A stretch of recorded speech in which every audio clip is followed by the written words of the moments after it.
Hey, what is up, football fans? Welcome into this episode of the Three-Man Rush, brought to you by SB Nation on the Buffalo Rumblings Podcast Network, and is being served up to you live by Picasso's Pizza on the Buffalo Rumblings Vidcast Network. Treat yourself to the most flavorful pizza on game day. Picasso's, we are Buffalo Pizza, shipping local and nationwide. Order online at picassospizza.net. Welcome in, folks, to another episode, the second episode ever of the Three-Man Rush. We got the three folks involved in the rush, Miss Sara Larson, the man himself, Jerry Ostroski. How are we, folks? Good. Hanging in there. I mean, doing great. A lot better than I was Sunday. Right. Yeah, we'll get to that. We'll get to that at the end because I don't want to bum the whole show out by starting with that. We're gonna start everybody's feelings hurt. My goodness. Bringing that back. But yeah, it was not a good weekend. And that's fine. That's going to happen sometimes, I think, in the NFL. Jerry was hinting to that on the show to us last week that we might want to prepare ourselves to not be that happy with what happened. Unfortunately, it wasn't great. But what you guys told us about the college games that we talked about last week, I think you're on the number on quite a few of the things we talked about. Some of the teams we thought might make their way in fell further back. We saw some good movement. Georgia looked like they're still the best. Thoughts? Good, sir. I was going to say, with Georgia, I kind of said it from the beginning. I wanted to pull for Tennessee, but I just didn't think. I thought that Georgia should have been number one heading into the matchup. And we'll definitely talk more about, the playoffs coming up. But Alabama was my shocker. I kind of kept it. I kind of thought they would keep it close and that they would still pull out the win. LSU, it was crazy to me that they pulled it off, but they did. Awesome. Jerry? Saturday night in Baton Rouge, man. I'm telling you, crazy things happen once a year down at that place. And it happened again this week with Bama. We're going to talk about it here in a little bit, Sarah, one of our top three games without giving too much away. Bama has trouble playing on the road. They're only 2-2 on the road. They're undefeated at home. We'll get into some of that, but big-time win by LSU. Brian Kelly already with a statement win, his first year in the SEC. I was like you on this whole Georgia thing. I thought it was interesting. Kirby Smart went after the game. They asked him, they said, hey, how did you send Tennessee packing? And he said, man, I got a team that loves one another.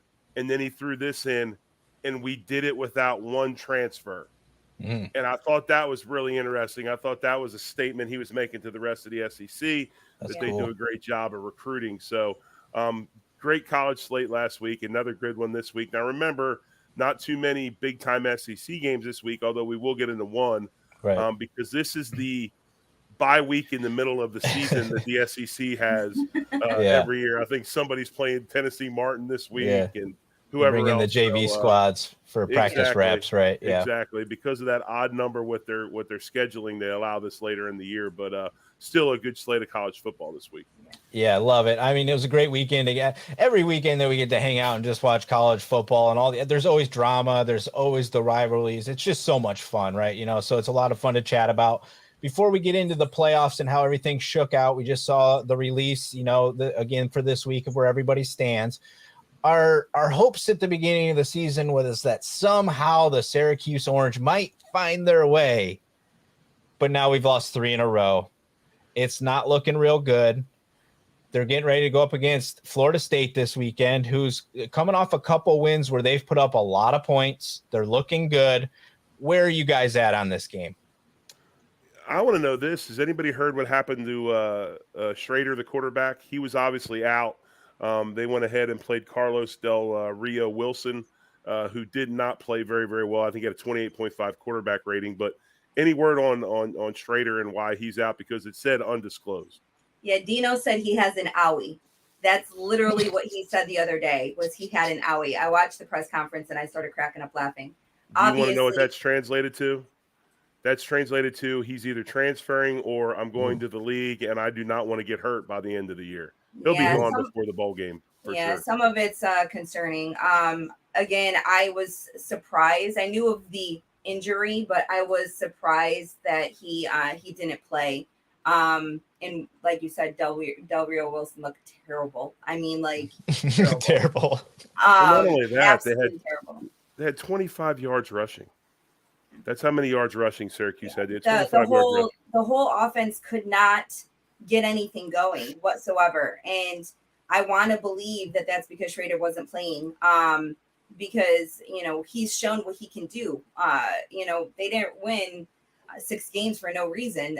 They were really good and they were moving the ball, and even our rushing attack hasn't looked great since he's been out. So I think that something needs to obviously happen. And if he doesn't play this week, Syracuse is going to get destroyed by FSU. And that pains me to say it. Like, no, as a University of Miami alumni, it pains me to say that FSU. Who got destroyed 2 weeks ago by Florida State, right?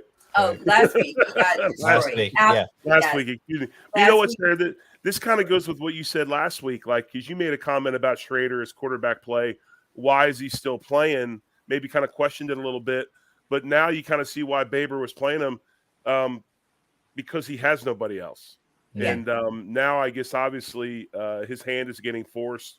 Wilson's going to have to play, but the problem with Syracuse right now, and it's unless you're in it, it's hard to understand. But when you have a team that won 2 games last year, and now they're bowl eligible, now they hit a rough stretch. All of a sudden, you get what's known as PTSD, and you start getting that feeling back again of, oh no, we're not that good. We're gonna fall back into where we were. So, they can right the ship this week with a big game against Florida State. Obviously, Mike Norvell has flipped the fan base and flipped the roster down there to where. He had a rocky start, but they seem to like him now. He seems to be doing well. So I know Mike real well. He used to coach at Tulsa way back in the day, Central Arkansas guy. But that's for you, by the way, Colt. I love it. My name drop of somebody that I know within that game. I love it. Let's keep it going. I'm gonna try and stay list for you. But anyway, I'm with you, Sarah. This is going to be a rough game for the Qs, I'm afraid. Yeah, so just on the way this thing breaks down as far as the numbers and stuff, Syracuse is a 7-point underdog, right? So far, and FSU's won 3 out of the last 4 meetings between these two teams already. The bet percentage, the money's with FSU, but the sharp money is supposedly with the Syracuse Orange this week in the +7. So maybe they think somebody's playing, who knows, but we'll see. It's going to be a rough one, I think, either way. You're watching a team that is definitely putting up points against a team that has clearly lost its way. Right. So let's get into this college football playoff. I think it was pretty hard to not move people where they got put. Right. I mean, when you're successful, you deserve to go to the top. So number 1, we get Georgia. Number 2, we get Ohio State. Number 3, we get the Michigan team that Jerry was alluding to last week. Probably should have already been in there. Then we get TCU, who needs everybody in front of them to lose for them to get their way in there. And then the outside looking in, Tennessee, Oregon, LSU. Right. How you guys feel about all that? I want to know. Probably my question to you is, and Sarah and you, Colt, what did Tennessee do to get knocked out of the 4? I mean, that's kind of where you got to look at. Now, I think TCU is worthy. I really do. I think when you put a resume together like they have, they are undefeated. It's hard not to put an undefeated team in that Final 4 or that 4 for the week. But seriously, though, if you look at it, let me pose it this way: if Alabama loses to Georgia, are they out of the 4? No. And I think that's exactly what you stated. Why did they get knocked completely out? I understand the undefeated, keep the undefeateds up, 1 through 4. But Tennessee literally lost to the best team in the nation. It is their only loss, and they're the only team that has beat 3 ranked teams throughout the year already. And I believe 2 of those 3 are now in the top 10. So, because they beat Alabama and they beat LSU. So realistically, they beat 3 really good teams. I can't remember who the third team is. I want to say Pitt earlier in the season. So at this point in time, I hate the fact that they were knocked out. I would have had them at 4. I think that this week it's going to be shaken up again a little bit, where TSU or TCU will be playing Texas. So depending on how they, play, it could get shaken up again.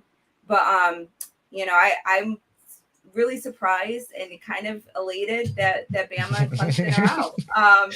And it's the first time that one of them are not in the top 4 since the playoffs started. I had to like literally go back and look because when I started thinking about it, I was like, no, I'm wrong.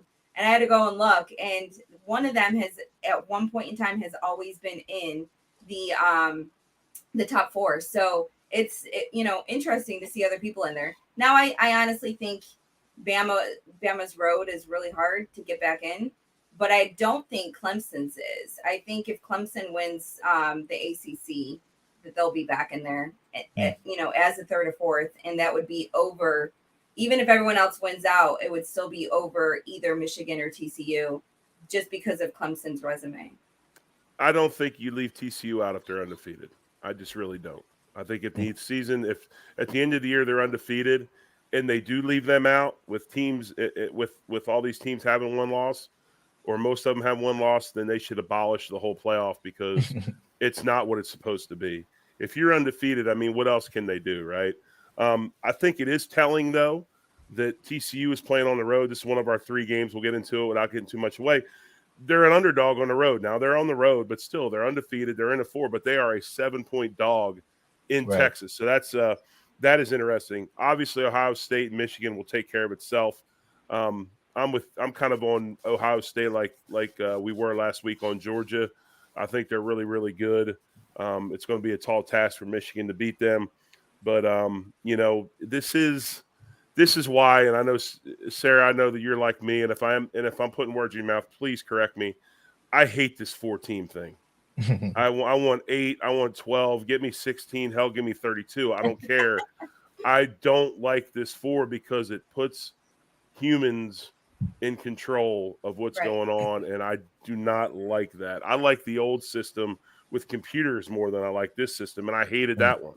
So, but very, very telling that Tennessee loses to the best team in the country, and they are not in the 4. So, it's so hilarious if you listen to what them talk was last week. The reason TCU was not in is because they did not start games well, right? This week when they got put in, they praised the fact that they were a second half team and they were able to turn things around and beat teams in the second half. So, yeah, that's your why guess is as good as mine. When you first asked the question initially, I wrote down one word: politics, and that's all I wrote down because TCU to me, and you just made this comment, Jerry, where you said that if they're undefeated, they should be in. In the past, we've seen that not be the case, right? So I think what they're doing here is they're in the same thought process. Like Texas is going to win.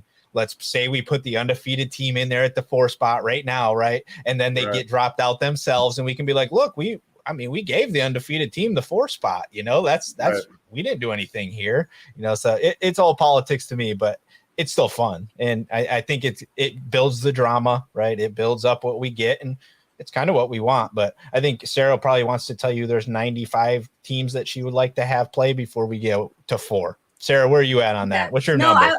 What's your favorite number? Have a 12. I would like to 12. have a 12 team, and we're going to get that in a few years. I just think that it will shake up a little bit better. And the final matchup will be, survival of the fittest, which is, what the whole point of a playoff is supposed to be. And that gives teams like TCU an opportunity to prove themselves for real, right? Like come in and win it, man. And I think TCU's problem is, kind of the style of play. Like you said, they're not coming in and starting strong. So their margin of victory is a lot less than what you have for like a Georgia and Ohio State and a Michigan. They're winning by a whole heck of a lot more points. And it makes them look like they're dominating their opponents. And TCU hasn't quite looked like they're dominating. Even though they're undefeated, I don't think that they look like they've been a dominant football team yet. So it'll be interesting to see them this weekend. All right, so let's get into it. Let's talk. We got 3 games we're going to hit on here that really could have a major effect kind of on the way this whole thing shakes out this weekend. We're going to start out with a game that's outside the window about a team that Sara just loves to chat about. The number 9 Alabama Crimson Tide coming in they're at 7-2, and they're going up against number 11 Ole Miss, who's 8-1. Ole Miss is a 12-point underdog here. Where are you guys at on this game? Can we talk about the important things of this game first? Sure. Have either of you two been to the Grove yet for a tailgate? But before you leave this wonderful earth that we live on, you need to go to the Grove and experience game day in Ole Miss. It's the most amazing thing you've ever seen in your life. They've got tailgates with chandeliers hanging. They've got balloon archways. And when I say balloon, I'm not talking just like regular balloons. I'm talking the Mylar balloons, like the $50 balloons, Right. And it's just an amazing production of people. And got to go down there this year and when Tulsa played them earlier in the season and experience the Grove. And it's second to none. But, Cool. Big game in the SEC at Vaught Hemingway Stadium. Obviously, like you talked about, Alabama minus 12. Or I'm sorry, Alabama's given 12. They're favored by 12 against Ole Miss. Ole Miss is interesting. I don't think they're a rugged team. I don't think they're as physical as some teams, but they do a really good job of matching up. Lane Kiffin is a wizard at picking on the weakness of another team's defense. Now, what is that weakness for Alabama? I don't know. I mean, we'll find out. But this is a game that I think it looks like it's going to be a lot better than I think it will be. I mean, on paper, I think it's a much better game. I think even though Bama has trouble on the road, I'm leaning to Alabama in this game, and it could be a big win for them. Sara? Yeah, I think if you're going to talk about what Bama's negatives are this year, it's really only one. It's the penalties. I think they're second to the worst team in the nation. I think I read something 129 out of 131 teams with their penalties this year. And I think that they've just been, ironically, because with the Nick Saban team, you expect them to be disciplined, and they just have not been playing disciplined at all. And I think that the other problem is them playing on the road. I think that they have not, maybe it's their youth that, they're not quite used to playing on the road, or they're not up for that task. But it's been pretty interesting. Now, both of the games they've lost have been on literally the last play of the game. I mean, if you would have told me that LSU was going to go for it, for a 2-point conversion in overtime in order to win the game instead of tying it up and taking it to another overtime, I would have been like, yeah, right. Mm-hmm. Brian Kelly, the fact that he did that was, I was just shocked the fact that he was willing to go for it. And he did, and it paid off. They ended up winning because of it. But that goes to show Alabama's not as bad, as I want to say that they are. Right. They, again, last play, both games. So I honestly think that Alabama, their one, problem with this game will be Ole Miss loves to run. And I think that they're doing it. I've watched a couple of games this year where it's just, I think they have a freshman running back too. He's just running all over the place. Quinshawn Judkins is a star. Judkins, yes. He is a star. Yes. He's averaging 5.8 yards a carry, 14 touchdowns. And you are right. If they win this football game, he will have a big game because he is a star for sure. Yeah. So I think that if Alabama can control their run, then Ole Miss is going to have a problem. But if they can't, then Ole Miss, I can keep it close. And I honestly think in the end, they will keep it close, but not close enough. So I still think Bama's going to win, but I think that they're going to cover. 12 points close enough then. Okay. I think that one of the things with Ole Miss, though, if they do get it rolling, they have a quarterback named Dart, a kid from Utah, and they do have a lot of quarterback runs in their game. And he does get rolling a little bit. He can run the ball quite well. And so between him and Judkins, they can get things going pretty good. But, hey, going back real quick before we hop to our next game, did that 2-point play that LSU ran, did that look familiar to anybody? I didn't see the play. Okay, so they ran Jason Taylor's son. Yep. Was playing tight end. They ran Jason Taylor's son to the pylon, and he caught the ball at the pylon. But if you listen to Brian Kelly, they asked him about that play. It's the exact same play that Notre Dame ran last year, that the play was called a pass interference and the 2-point conversion was nullified and they lost the game. I can't remember who they were playing, but it was a huge game. They lost, but it was the exact same play. They run the two receivers inside. They create the natural pick. The tight end goes to the pylon and they catch the ball on the rollout. And same exact play, but this time there wasn't any PI supposedly. and it worked. So pretty interesting. That's perfect. That's a great dig, right? That's just a great dig. Like, oh yeah, you guys should know it. So exactly. Real quick on the numbers here. So we talked about the 12 points. I know Sara said she would stay with the 12 points. The bets right now and the money are on Ole Miss's side. Bama has won the last 5. They've covered 3 out of the last 5. Ole Miss comes in winning 4 out of their last 5, only lost to LSU, right? So this is a game that I think might fall closer than people think it's going to fall, right? So apparently the money and the bet percentage thinks so. Let's move into one that's moving closer to a team that's looking to get their way in. And we talked about TCU a bit earlier, and we'll touch on them in a moment. But Oregon's sitting there at 6. They're going up against a number 25 Washington. Oregon's 8-1. We got Washington at 7-2. And Oregon is going there as a 13.5-point favorite. How we feeling? Both of these teams are exact duplicate copies of each other. You're looking at 2 teams that put up a ton of yards on offense and give up a ton of yards on defense. The defense is going to be non-existent in this game. It's a complete track meet, and you're looking at a team where I think that Oregon is giving up. They're giving up over 400 yards of offense. They're ranked 152nd in the country in defense. Washington's ranked 107th in the country in defense. So not very good there. But both offenses are averaging over 500 yards. Obviously, Oregon is being led by Auburn transfer Bo Nix, Patrick Nix's son, 22 touchdowns, 88.5 quarterback rating. And Penix is the quarterback for Washington. Gaudy numbers, even more passing yards, 3,232 with 23 touchdowns. He's got a little bit less quarterback rating, 75.8, but both quarterbacks playing at a high level, both offenses at a high level, both defenses are trash. So when you look at this, I don't know how you – I get it. Oregon's a 13-point dog, but really how do you go against – I don't know how you pick anybody in this game. I mean, seriously, it's like the 2 teams are playing each other. They're the exact same. So I'll give you a couple of stats before Sara says what she says about this game. So Oregon right now is getting all the money. They're getting all the bets, all the sharp action. Everything is on Oregon right now. You got Washington's coming in, winning 3 games in a row, but Oregon has won their last 5 against this team, and they've covered all 5. So they're very good against this team. But Sara, where do you stand on this game? Yeah, I hate hearing that part because it makes me a little nervous because, I have watched my dad was a UW. He was a Husky. So I definitely pay attention to the Huskies a lot. And, what Jerry was saying is true. Both of them are offensive teams and crazy offensive temes.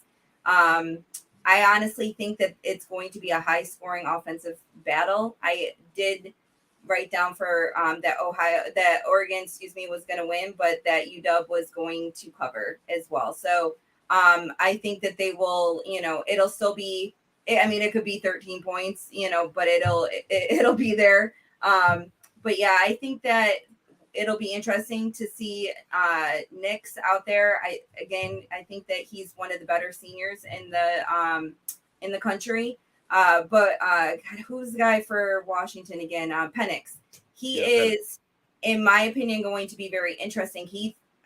I think he has over 3,000 yards.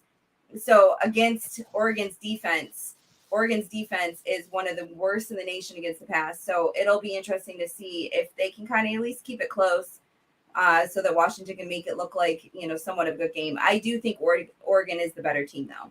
Yeah, I view a lot of these games and I think, Sara, you're kind of jiving with me here. You like those big numbers in games that are teams that play each other, right? I mean, these guys are used to playing each other. They do it every year, right? And so it's hard for me to always see these huge numbers and not be like, yeah, I'll just take the big number and see what happens, because I'd rather go with that.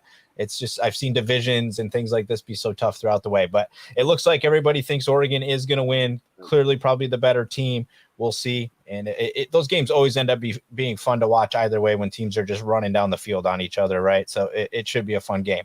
But here's one that's probably going to be the most important, right? I mean, clear cut. We've talked about TCU. They're coming in at number 4 here. They're 9-0. They're going against Texas, the number 18 team in the country. They're 6-3. TCU is right now is getting the bets. Texas is getting the money. This number is at -7 points. Where are you guys at? Sarah? Well, I as I was telling you guys before we came live, I had actually double checked that it was Texas that was -7. I know Texas has had a harder schedule, so them being ranked 18th isn't necessarily indicative of how good they are. They've had some pretty tough games that they've been very close, and they've won a couple of games that people didn't think they should. I think that Texas is a hard place to play. So I think that, they're kind of giving them the numbers based on that. TCU has kept everything close. Like I was saying earlier, they haven't really won by a lot. So I think that Texas is going to win. I was surprised that they had the numbers. So I guess I'm going with Texas with the 7, Taking the 7 points. 7 points. Okay. So I think Texas has got this one, but that's not to say that I don't think TCU deserves to go out there and kind of cement where they are in the playoffs. I just don't think it happens. Yeah. I look at this game and I see a lot of things I like. I don't see much I don't like. I think the spread has to do a little bit with the Kansas State, your like opponents. Kansas State, TCU, I believe, went to overtime against Kansas State, where Texas handed them. They beat them up pretty good, and I don't know if Vegas is looking at that. I'm sure they are a little bit. This game in Austin, obviously, Texas fans are not rowdy fans. They're like OU fans. They kind of golf clap and they'll get excited here and there, but they're not a very rabid fan base. So crowd noise, I don't believe, will be a big issue, even though I know it will be packed. But there will be a lot of purple there as well, considering they're just up in Fort Worth. I think if Texas wins this game, even though I like Quinn Evers, I think he's a tough kid. I think he's a kid. He came back from a big injury early against Bama. He's the one that got the AC separation against Bama when they should have beat them. That's another loss Alabama should have had, was against Texas down in Austin. But I like him. But the guy that I think if he has a big day, they're going to win is Bijan Robinson. I think Bijan Robinson, if they're running the football against TCU, it'll be hard on them now. TCU is led – you got to understand, I don't know if they took the whole entire coaching staff almost from SMU last year. So they took Dykes, the rest of them, they brought them over, just drive across town, went over to Fort Worth, and now they're at TCU, right? But they did make a change at DC, and they hired former Stevensville High School head coach, that's where Art Briles got his start. From Stevensville, Texas, former Stevensville, Texas head coach Joe Gillespie, who took over for Philip Montgomery, who's the head coach at Tulsa. Anyway, he runs a 3-3-5. Okay, he's been a DC at TU for a while.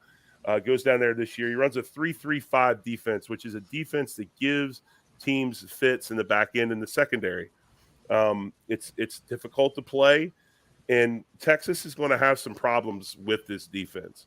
And I think that's why Robinson is going to have to be a big player in this. If he can loosen them up, they can make some plays in the passing game. But the 3-3-5 is a tough team, a tough style of defense to play against. I'm going to give you even one better than that, Colt. You ready for this one? I'm ready. All right. My former teammate at the University of Tulsa, and a former Buffalo Bill for a short amount of time, Moody and Vita Kaz Kazadi is the strength coach at TCU. Good friend, and he's helped change that whole attitude down there in Fort Worth. So Duggan, big numbers, 24 touchdowns, just over 2,400 yards passing, 80.1 QBR rating, only 2 interceptions, the 24 touchdowns. That's a big deal. I like TCU. I'm going to go ahead and take the 7 points. I like them in Austin. There's just something about them. They got a little bit of destiny to them this year. Tough group of kids, well coached, and I think toughness and well coached teams can beat a Texas team at any time. My opinion changed when I heard that Johnston for TCU was still suffering from his ankle injury. Yeah. So I think that TCU doesn't have a lot of offense that doesn't go through him. So if he's still injured and he's not playing, then I definitely think that Texas is just going to run a better offense, and that's why they're going to outpace them. But if he does play, it'll be interesting. I think it'll be definitely more of an interesting outcome. No, I think it's a big question, and I had that written down. He didn't practice today. He's supposed to practice tomorrow. Ken Johnson be effective, big 6'4", 215-pound physical wide receiver, 4 touchdowns, 42 catches for 650 yards. I think it's a great stat, Sarah, looking at that, and I think it's a big deal. But, I'd have to think that, TCU, maybe they're not like the Bills. They can be effective without more, with more than just one wide receiver. I don't know. Did I say that out loud? Wow. I shouldn't have said that too loud. But anyway, we'll get into that in a moment. Yeah, a little dig. But so no, a little closing thoughts here. I'll give you guys some numbers with that one. So TCU has actually won 3 out of the last 5 meetings between these two teams. Okay. And they've covered 3 out of the last 5. Texas is coming in winning 4 out of 5. TCU's obviously winning everything they've been doing lately, but they've only covered 3 out of their last 5 meetings here. So could be interesting to see how this shakes out. I think it's the game of the week. I really do. I think it's the game of the week over Bama and Ole Miss. I think it's got huge implications as far as the Final Four go. It's got huge implications as far as Texas, because when you live in this part of the country, the number one question you hear all the time is, you got half them saying Texas is back. Texas isn't back. I mean, so hopefully TCU wins so we can just say they're not back with the largest athletic budget in America. But yeah, I think this is the game of the week, I think. Yeah, it definitely is more. It's more important to how everything shakes up over the Alabama Ole Miss game because of what you just said. It has playoff implications. So. Right. Before we close out on our college stuff, is Georgia remaining at the top, or is anybody sneaking in this week that you'd project right now? No, I think the top 3 stay. Jerry? After this week, I don't know if Georgia gets beat. Yeah. I don't know if they get beat. I mean, maybe they get beat in the playoffs, maybe the national championship game, but right now, what they did to Tennessee, I don't know if they get beat. Okay, I like it. So let's move over to our other team that we're going to chat about here. It's usually a lot more fun to talk about this team, but so the Bills, they, as Jerry kind of projected, they didn't do well, and it ended up as a close loss, maybe a very hurtful loss in the regard that Josh Allen is injured now, and we'll see what really fully takes place with that. But why don't you both just kind of give me your first initial, how you're feeling, where that game left you. Sarah, you were there, so you go ahead and go first. And I was in my feelings for quite a while after. I couldn't quite figure out how to process it. Losing 2 games in division is never fun because of course you have to hear everybody, talking smack in the background, and then you got Dolphins fans thinking they're they won the Super Bowl earlier this year, and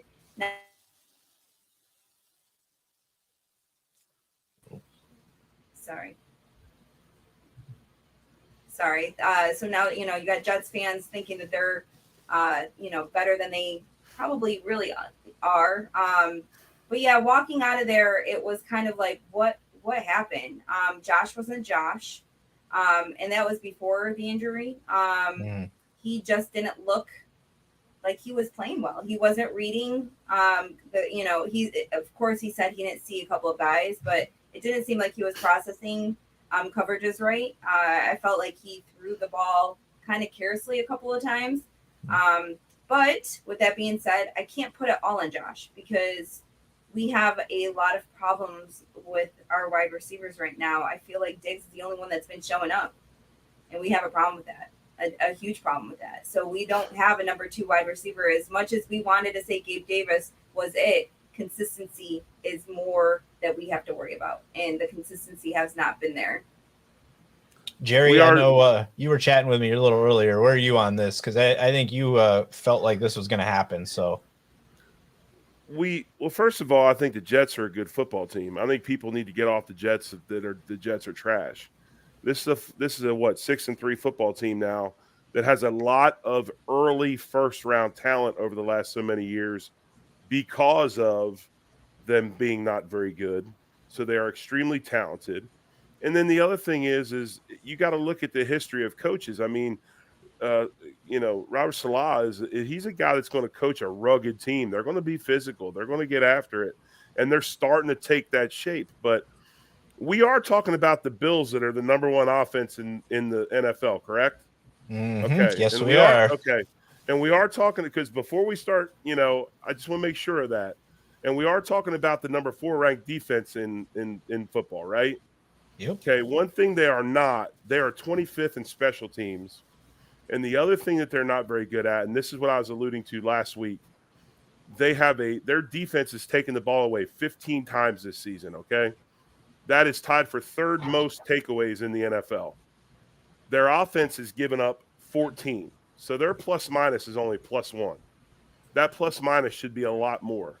And it's kind of what I was talking about last week with Josh Allen, the thing that concerns me about him. Football's not a real complicated game if you break it down. It's 3 things. It's blocking, it's tackling, and it's ball handling. And right now our ball handling is trash. Our quarterback turns the ball over too many times, and he does it in really bad spots. It's either their red zone or our own red zone, right? Miami fumbles it in our own red zone, they score an easy touchdown. This game we're going in to score points. We score a quick 7 like that.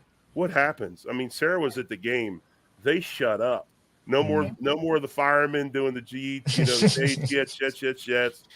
And it's they start believing that they're not very good, and the Bills are. Same thing happened in Kansas City, Jerry. We had the turnover in the red zone as well. So, it's unfortunate that it's been happening in those areas too, because it changes the game. It really does, and it made them feel like they could stay into it. In the game. Yeah. So. Now, regarding our defense, yes, our offense, our offense didn't put them in a lot of good positions, but I felt like we kind of let Wilson look okay as a quarterback at times, and that bugged me a little bit. And I get the whole we allowed them, however many rushing yards, I can't remember anymore. We did allow them to rush the ball a lot, and I get there's been so many arguments about why didn't we get out of nickel defense, and everyone's yelling at Frazier and people want him ousted, and I'm like, guys, it was who we had in the game. I love my boy Jaquan Johnson. I'm gonna throw up the U sign. He didn't have a good game. If it wasn't for Hamlin, it would have even been worse. And I think Hamlin had some mistakes as well, but he was also a beast, not making tackles, making sure that it didn't turn into anything worse. But I think it really showed how much we miss Milano and how much we miss Poyer in that defense. And, it should not have looked as bad as it did, but it was that bad. Well, I think the biggest problem in the game, and we were talking earlier about it, in the NFL, you get a 3-team breakdown. So every week you get the 3 teams prior to your game. And obviously Green Bay did something in the running game that has crossed over to the Jets and will probably cross over to the Vikings this week with Dalvin Cook.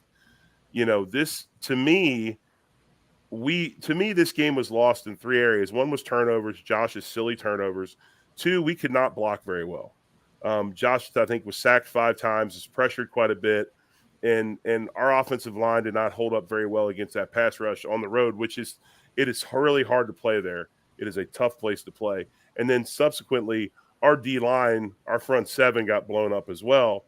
And we were talking about it, Ed Oliver. I watched Ed Oliver play multiple college football games because he played at Houston against, in the AAC against Tulsa.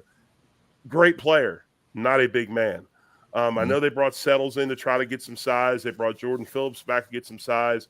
But if we have a weakness, if you can start running the football against us, like the New England Patriots did in the snow that one year, or last year, or 2 years ago, whatever it was, we don't hold up very well. And the problem is that we can't really add a bunch of safeties. We're not a press man football team. We're a quarters football team. And if you notice, Leslie Frazier, we don't give up big plays on defense, right? But if we give up touchdowns, it's 12, 13, 14, play drives. And the Jets just ground us into put us into the ground. And we did not play well on both sides of the ball up front. And then we turned the ball over, and that was just – and even that, guys, I mean, Sarah, you said it earlier. Even with all that, we still should have won the football game. Yeah. I think Edmonds and I've said it a couple of times, Edmonds and Milano are kind of like a two-headed beast. And they don't tend to play well without the other one on the field. And, Edmonds had a decent game. It wasn't like his game against Green Bay. I think that they miss each other when they're not out there together. So I hope Milano comes back healthy very shortly. With that being said, I want to state unequivocally that the interception by Edmonds should have stand. I will put my foot down several times over and over and over again. It should have been reviewed, and there was no simultaneous possession, and I think it's bullcrap. So thank you. And you bring up a good point about Milano and Edmonds. They're kind of like it's kind of like the Wonder Twins, right? They definitely complement each other. Milano's that slashing linebacker that plays a lot of really good coverage, and Edmonds is that rugged, tough, linebacker, runs stuff down, but he's he tackles you. If he puts his hands on you, you're on the ground, and they do complement each other very well. And when one's not playing, it puts a lot of pressure on the other one to pick up their slack, and it's hard for them to do that, because people want to talk about when Milano not being in there, and he's a very situational linebacker. He's not really an all-around linebacker. He's a very situational. He runs stuff down. He's a slasher. He covers. And in that defense, they need that. And when he's not playing, they feel it. So, and it could be the fact also, too, guys. I mean, let's talk about let's just state facts. Look at this injury list and look at the secondary. Just devastated. So, they're going to have to get around it. They're going to have to figure it out. And this week's going to be a huge week because the Vikings are a very good football team. Yeah. Right. Yeah. I mean, last week I said a couple things needed to happen. We need to be efficient. We needed to tackle, and we need to get going fast. We did none of the above. We did none of the above. Right. And we got the result. But let's shift our focus here because that's over. It is what it is. We're going to come out of that 0-2, hopefully. Josh, we've heard some news about the injury day to day. We'll see what happens. He may play. He may not play. That's all we're getting right now. I think he may try to muscle through. We'll see. But this team that's coming in, the Bills are actually favored here. Right. So this is a team that just came off a loss, but we are favored at home against the 7-1 team that's only lost to the Philadelphia Eagles, who are supposed to be the best team in football. And they come in with a very good wide receiver, like the Bills. They come in with a very good running back that we wish we probably had. Right. But so where are you guys on kind of looking at this game so far? Are we going to be able to turn it around against this team? Is the injury too much? Where are you guys at? I think if you're into statistics and you dive into into a lot of stats in this game, it shouldn't even be close. We're statistically that much better than the Vikings across the board, offensively and defensively. But I will say this: I think the Vikings do some things that can give us some fits, and a lot of that is rushing the football. They got Dalvin Cook. I think he's running for just under 5 yards a carry. 600 some yards on the season, but. Statistically speaking, we should win this football game, and we should be fine with the point spread. We should cover it, especially playing at home. I know it's cold in Minnesota, but they do play in a dome. We don't. I like the Bills here, whether Josh Allen plays or not. I think Case Keenum is a very capable backup. I have no worries if he plays. He's a pro. He'll be prepared, and they'll get things done. My biggest concern will be and always will be the health of the secondary on the defense. Yeah, we've got to get healthy. Elam now is banged up with an ankle. Mm-hmm. I have no idea what's going on right now with the whole injury god thing, but it is not good, and it just keeps happening. Poyer rumored to not come back. Some of the shows on rumblings earlier this week, overreaction. I think also off tackle. They talked about him not being available this week. Maybe not for the rest of the season, him being out the rest of the season. So that's going to be tough. But you know what? Somebody's got to step up and get it done. It was very interesting to hear Sean say that Groot is week to week, but Hoyer is day to day. Day to day, so I was kind of like, oh, it kind of, perked me up a little bit to hear that him Right. state different between the two. I think that has like some roster implications to it as well, right? Where they call it like day to day because he just might be, hey, we're done here, right? We're going IR the rest of the season. But I get what you're saying. It's weird terminology. Sorry, Sarah, keep going. Yeah, Sorry. no. So, it'll be interesting to see what we do at this point in time. But we do have Rhodes on practice squad, so Yep. I have a feeling, they might end up having to call him up if Elam is not healthy enough to fully go. They might call him up anyways because we don't know. Even if Trey does play, we don't know how much he will play. It might be just enough to kind of get his feet wet, out there. It will be cold as well. So it's supposed to be good weather, but it's supposed to be like 34 degrees. Yeah. So it'll be interesting to see everyone with their first like really cold game. For those who haven't, played in Buffalo last year or recently. So I'm not looking forward to how cold it'll be, but it'll be interesting. I'm actually a little surprised that Jerry feels that Case Keenum can get the job done the same way. I watched him a lot during the preseason, and granted, he was just getting used to everything.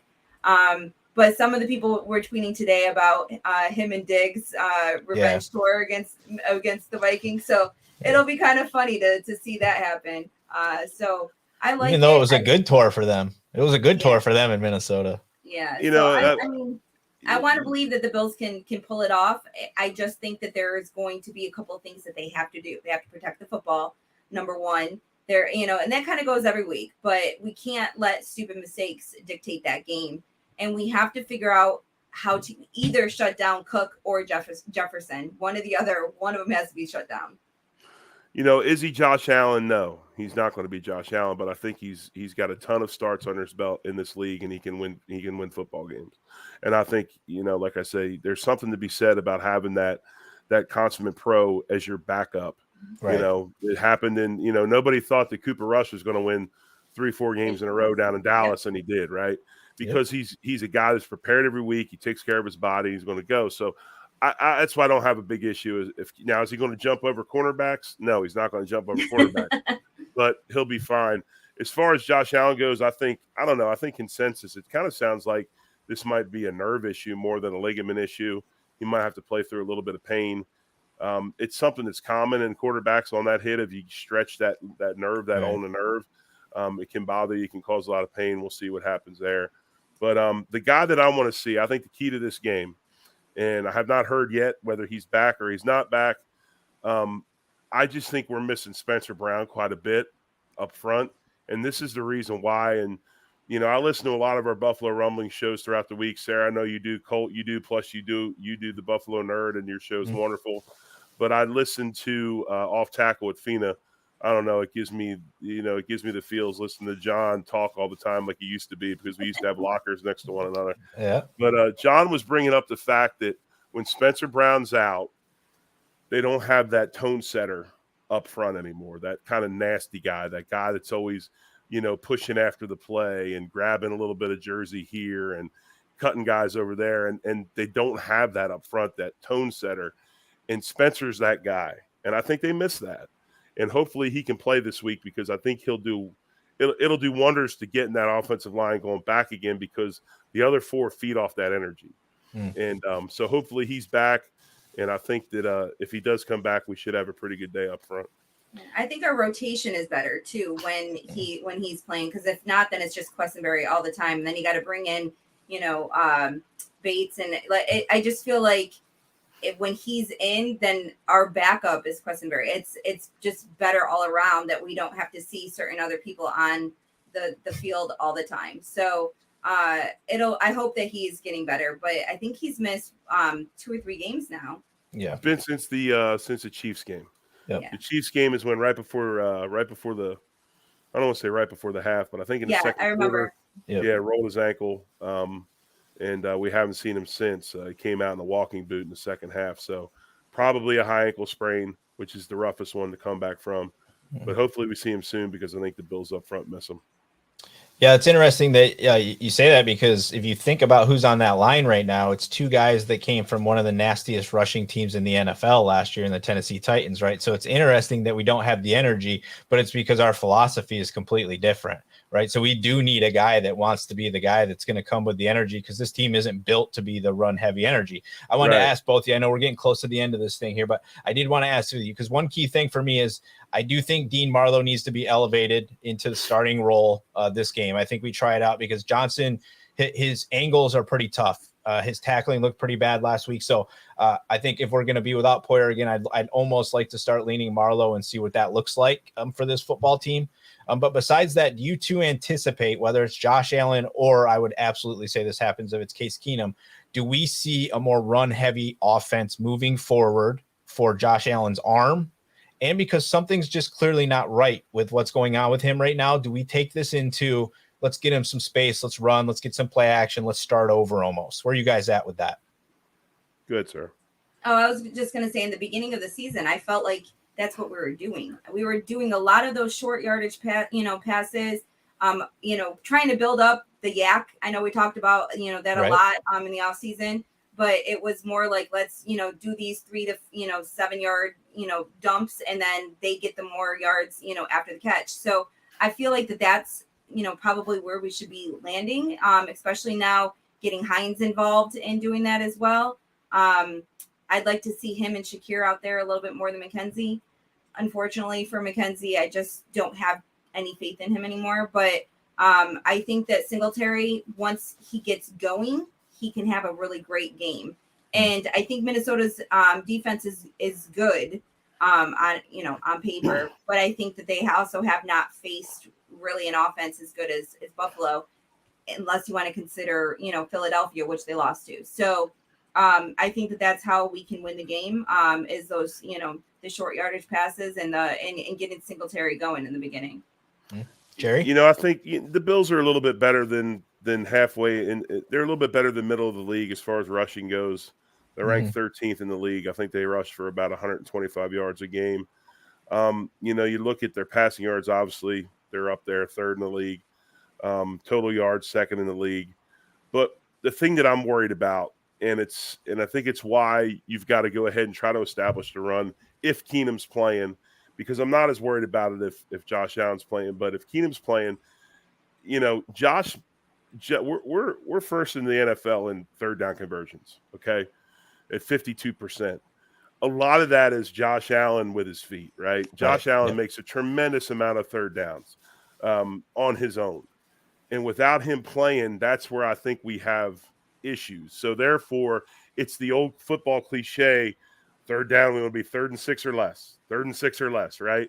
And that's the big number, because we feel like if we're 3rd and 6 or less, we got a high probability of making third down. We can run the ball, we can pass the ball. There's a lot we can do. So I think we will see a little bit more of the running game if Keenum's playing. Honestly, if Josh Allen's playing, he's telling them that he's fine and he's good enough to play. And I would much rather have 80% Josh Allen than 100% probably almost every other quarterback in the league, right? Mm-hmm. So Josh Allen at 8% is still phenomenal. So I really don't know if you see that much of a difference if he plays with his elbow being the way it is or not. I mean, his legs aren't hurt. Yeah. He's not concussed. He's not concussed. We don't have soldiers, And Jerry, to your point, I mean, 2 points. Us being middle of the pack for rushing, the problem there is that's because of Josh. So if Josh doesn't play, all that burden then falls on Singletary and Cook, and now Hines. But when it comes to Josh, he wants to play, and if he can play, he will play. And even if it's painful, he'll play. My biggest concern is whether or not him playing can further the injury. So that's the only thing that I want to, I hope he's listening to people about, because, it is, halfway through the season. We would rather have him take a week off and be ready for this, the rest of the year, rather than him going out there and doing something that will take him out for multiple games. So I'm paranoid that he's going to miss the game, but I'm also kind of applauding if he does, because at the same time, like I said, I just don't want him to have it become worse. Right. UCL ligaments do not heal. It's kind of like an ACL. I mean, if you tear it, it's torn. If it's blown, it's gone. You have to get a replacement. You have to get Tommy John surgery. That's the ligament we're talking about. So if it's stretched and there's a little bit of fiber damage, yeah, that's fine. That can heal and everything else. But if that thing is torn to some degree to 50% or whatever, you might as well go ahead and sling it and see what happens until it goes all the way. You really don't just rejuvenate a UCL ligament. I mean, it's something that you're going to have to get fixed. But I personally think it's fine.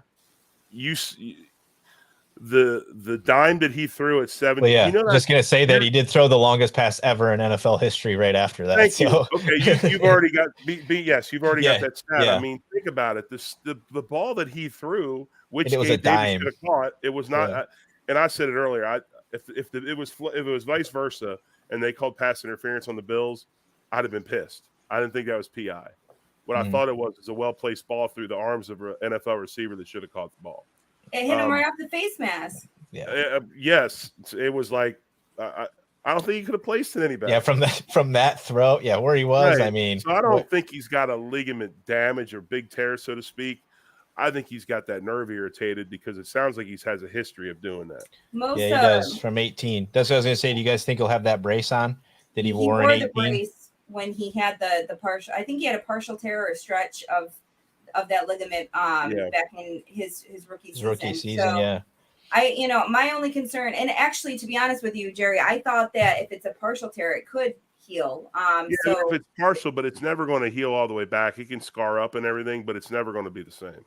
Gotcha. So, I mean, if that's the case, you might as well go for it then, but with that throw, people are saying partial tear, but, a lot of people are saying they don't think he would have been able to throw that if it was partially, torn. So, I said maybe it was just the adrenaline that, but people are like, no, your mechanics are just off if it's a torn ligament. So, he probably wouldn't have been able to get it that far if it was. So right, and when people use the term tear, but a tear can be going from here to there. I mean, it doesn't.